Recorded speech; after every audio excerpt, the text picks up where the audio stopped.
નમસ્કાર, ગ્રાઉન્ડ રિપોર્ટમાં આપનું સ્વાગત છે। હું છું હિના।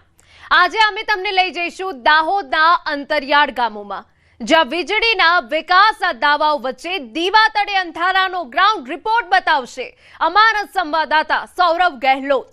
અહીં ચૂંટણીમાં નેતાઓ આવે છે, મત માંગે છે, કહે છે મત આપો, અમે તમને વીજળી આપીશું। ભોળી જનતા છેતરાઈ જાય છે મત આપીને, પણ તેમના જીવનમાં અજવાળું નથી થતું।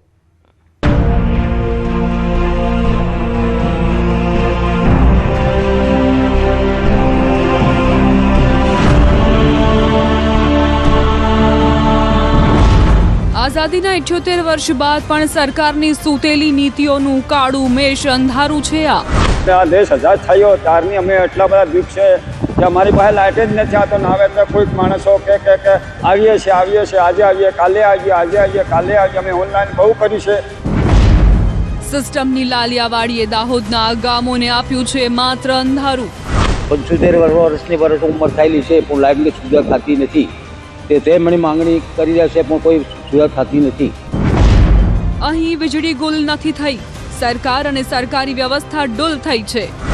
કઈ લાઇટની સુવિધા મળતી નથી। કઈ છોરાને ભણાવીએ, કઈ મિલીએ તે લાઇટની સુવિધા હોય તે છોકરા ભણી શકે। આ ઇન્દારામાં હું છોરાને ભણે એ અમારે બી તકલીફ। આ ગામોના અંધારા સુધી પહોંચવાની કહાની શરૂ થાય છે અજવાળાથી। અમારા સંવાદદાતા સૌરભ ગેહલોત દાહોદના આ ગામોમાં પહોંચ્યા છે। સૂર્ય થંભવાનો છે, થોડી વારમાં જ અંધારું થવા માંડશે, પણ તે સત્યનો ઉદય થવાનો છે આ અંધારામાં, જે બતાવશે કે મત માટે રાજનીતિ કેવી રીતે વચનોની લહાણી કરે છે। આ રસ્તે અમારા સંવાદદાતા સૌરભ ગેહલોત તમને એવા ગામોમાં લઈ જશે જેની કિસ્મત એવું લાગે છે કે અંધારાથી શરૂ થઈ અંધારામાં જ પૂરી થઈ જાય છે। દાહોદ જિલ્લાના મીરાખેડી કાળીગામ વિસ્તારની અંદર જે 100 થી 150 જેટલા ઘરોની અંદર લાઇટ નથી। આઝાદીના આજે 78 વર્ષ પૂર્ણ થઈ ચૂક્યા છે અને આઝાદીના અમૃત મહોત્સવની ઉજવણી કરતા હોય છે, પરંતુ ક્યાંક ને ક્યાંક ગ્રામ્ય વિસ્તારની પરિસ્થિતિ કંઈક જુદી જ છે। આપ જે દ્રશ્યોમાં જોઈ રહ્યા છો એ પ્રકારે ગ્રામ્ય વિસ્તારોના જે ઘરો છે, ઘરોની અંદર લાઇટ નથી અને લાઇટ ના હોવા છતાં પણ જે લોકો છે તેમની થોડી સુવિધા કરતા હોય છે। ત્યારે એક નાની એવી સોલર પેનલ લગાવી છે। નાની સોલર પેનલથી પૂરું ઘર ચલાવવાનો પ્રયાસ લોકો કરતા હોય છે। કહી શકાય કે રાત્રિના સમયે અંધારાની અંદર જીવજંતુઓ નીકળવાનો ડર હોય છે। ઉનાળાના સમયે જે ગરમીથી પરેશાન થતા હોય છે, તેમજ ચોમાસાના સમયે પણ જે જીવજંતુઓ નીકળતા હોય છે તેના કારણે લોકો પરેશાન થતા હોય છે। દાહોદના મીરાખેડી અને કાળી ગામનો આસપાસનો વિસ્તાર જે આઝાદીના 78 વર્ષ પછી પણ વીજળી વિહોણો છે। આ ફળિયાઓમાં આજ દિન સુધી વીજળી જેવી પાયાની સુવિધા પહોંચી નથી। તંત્રના એસીમાં બેસતા અધિકારીઓને એક દિવસ અહીં રાત ગુજારવાનું નથી થયું, નહીંતર તેમને ખબર પડી જાત કે રાતના અંધારામાં કાળઝાળ ગરમીમાં વીજળી વિના કેવી રીતે આ લોકો જિંદગી જીવી રહ્યા છે। આ વિસ્તારના સૌથી વધુ પરિવારો વીજળી વિના જ આ રીતે અંધારામાં જિંદગી જીવી રહ્યા છે। સહારો છે તો બસ આ નાની સોલર પેનલનો, જે હાલ પૂરતો તેમના જીવનમાંથી અંધારું દૂર કરવાનો પ્રયાસ કરી રહી છે। લાઇટની તકલીફ છે સાહેબ। કયા સરકારી કે 75 વર્ષની ઉંમર થયેલી છે પણ લાઇટની સુવિધા થતી નથી।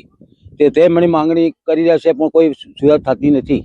કેટલા ટાઈમથી તકલીફ છે? લગભગ 10, 15, 20 વર્ષ થઈ ગયા। અને કેવી પરિસ્થિતિ છે જે લાઇટ ના હોય? ઘણી પરિસ્થિતિ છે। શું માંગ કરો છો? લાઇટની વૃદ્ધોની જિંદગી તો અંધારામાં ગુજરી, આ બાળકોનું ભવિષ્ય પણ અંધકારમય ભાસી રહ્યું છે। આધુનિક અને ડિજિટલ યુગમાં મોબાઈલની સૌને જરૂરિયાત છે, પણ અહીં વીજળી વિના મોબાઈલ ચાર્જિંગ કેવી રીતે કરવો? લોકોને 1 કિલોમીટર દૂર જવું પડે છે મોબાઈલ ચાર્જ કરવા માટે। લાઇટની બહુ પોઝિશન છે સાહેબ। અમારે રાત્રે બી જે જનની તકલીફ છે અને છોકરાને ભણવાની બી ઘણી તકલીફ છે। હવે તો ઓનલાઈન થઈ ગઈ સાહેબ। 1 કિલોમીટર દૂર જઈએ છીએ અમે ચાર્જિંગ માટે, તો લાઇટ ના હોય। કોઈ ઘરવાળા કહે છે કે અમારે ચાર્જિંગ નથી કરવું, અમારે લાઇટ બિલ ભરવું છે, તો અમારે કઈ રીતે કરવું? અમારે બહુ ઘણી તકલીફ છે સાહેબ। ને આ દેશ આઝાદ થયો ત્યારની અમે એટલા બધા દુઃખ છે કે અમારી પાસે લાઇટ જ નથી આવતો। ના આવે તો કોઈક માણસો કે આવીએ છે આજે આવીએ કાલે આવીએ આજે આવીએ કાલે આવીએ। અમે ઓનલાઈન બહુ કર્યું છે, ત્યાં સુધી અમારો કોઈ ઠેકાણું નથી। પણ રાત્રે અમારે બહુ ડર છે, ચોરની ડર હોય, જીવ જાનવરની ડર હોય। અમારે રાત્રે સારા પગમાં જાનવર બી આવે જાય, તમે નાહતા ભાગતા કેટલી દૂર નાહીએ। વીજળીના થાંભલાઓ તો ગામની આજુબાજુથી પસાર થાય છે। થોડા વર્ષ પહેલા મીરાખેડી ગામે મોડલ સ્કૂલનું નિર્માણ કરવામાં આવ્યું હતું। જે આ વીજળી વિહોણા વિસ્તારથી 500 મીટરના અંતરે જ છે. આ શાળામાં વીજળીની સુવિધા ઉપલબ્ધ કરાવવામાં આવી છે, પણ આ ગરીબ પરિવારોના ઘરોમાં હજુ સુધી અજવાળું નથી પહોંચ્યું, જેને લઈ ગ્રામજનોમાં ભારે રોષ છે. સ્થાનિકોનો આરોપ છે કે તેમને વીજ પુરવઠાને અનેક વખત વીજ વિભાગ, સ્થાનિક જનપ્રતિનિધિઓ અને અધિકારીઓને લેખિત અને મૌખિક રજૂઆત કરી છે, પણ આજ દિન સુધી કોઈ નક્કર કાર્યવાહી નથી કરવામાં આવી.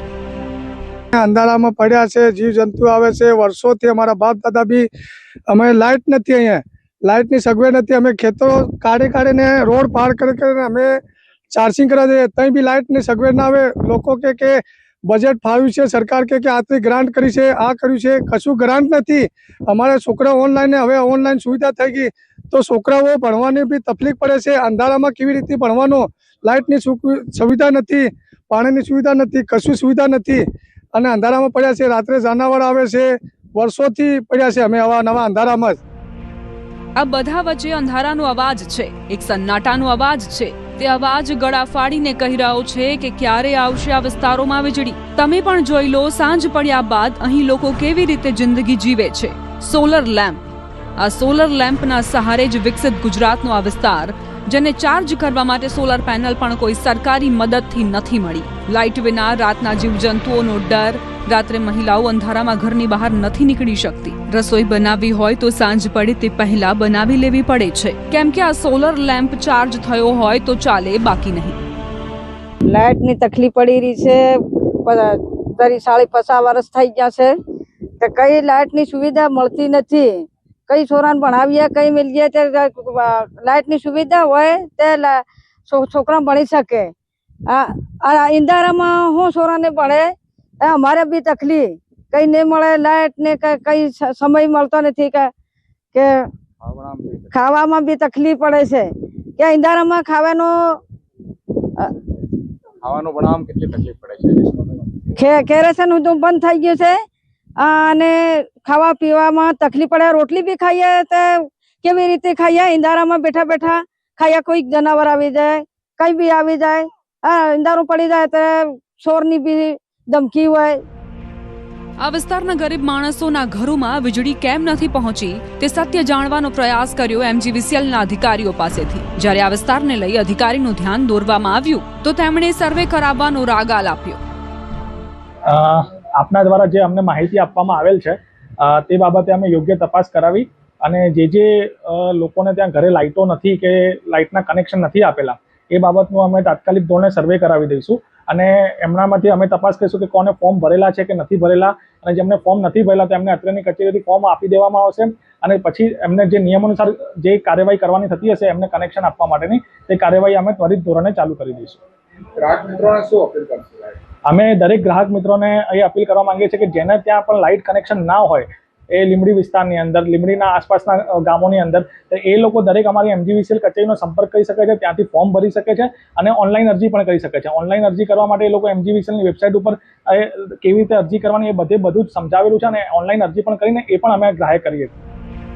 હવે અધિકારીઓ દાવો કરી રહ્યા છે કે સર્વે કરાવવામાં આવશે અને વીજળી આ ઘરોમાં પહોંચાડવામાં આવશે. ફરી વીજળી પહોંચાડવાનું વચન આપવામાં આવ્યું છે, ત્યારે હવે આ ઘરોમાં અજવાળું વહેલામાં વહેલી તકે થશે કે પછી આ દાવાઓ પણ પોકળ સાબિત થશે અને આ લોકો આ રીતે જ અંધારામાં જિંદગી જીવવા મજબૂર થશે તે એક પ્રશ્ન છે.